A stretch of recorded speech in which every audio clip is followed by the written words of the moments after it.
into Word. We'll also look at some slightly more advanced stuff. So we'll look at just putting in a nice basic logo in here. We'll also look at, say, an image like this where he has the ability to kind of move around wherever he likes, okay, and not be kind of like stuck down into the text. So let's go and do that in Microsoft Word. All right, to insert an image anywhere in your document, okay, we're going to have your cursor flashing where you want it to go. So I'm going to put a return in just above my text. I'm going to move my cursor up. So there he is flashing. Then I'm going to go to my insert panel and I'm going to go along to the one that says pictures. Click on pictures.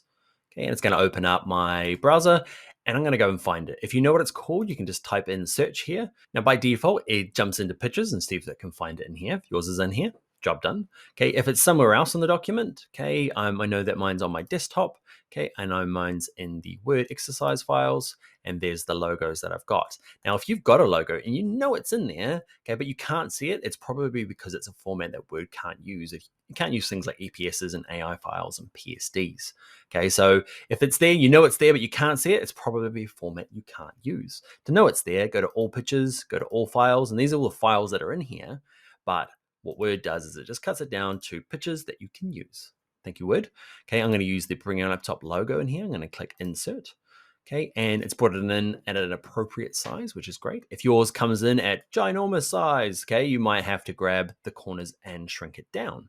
Okay, to shrink it down, don't use these edge ones. So if I use this edge one, look, I can shrink it down, okay, but it kind of squishes it, okay? So what you need to do is just use any of these corners. Doesn't matter which one you use, okay? There's ones over here, these ones, okay? I can just grab the corner and I kind of have to drag it in at an angle. It's a bit weird, I understand, okay? But you can drag it. If it flips upside down, give your mouse a wiggle until it gets up the right way, okay? If you're finding it really hard to resize, you can say up the top here, there's a height and a width, okay? So we're at Format.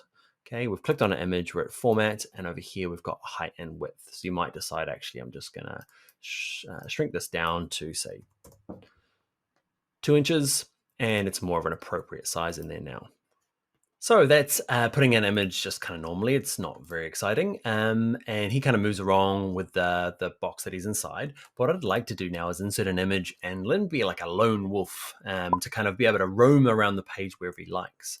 Because by default, if I put in an image, let's say put an image at the end of this paragraph here, I'm going to put him in, insert image, use a random image just for an example. That's him. You'll notice that he goes up and down depending on where the type is. Okay, which is kind of cool. What I'd like to do is, with him selected, I want to kind of like just drag him so he's kind of hanging off the edge here rather than tucked in by the margins. To do it, select on the image. There's this little option in here, and it says, the one I want is this one here, text behind.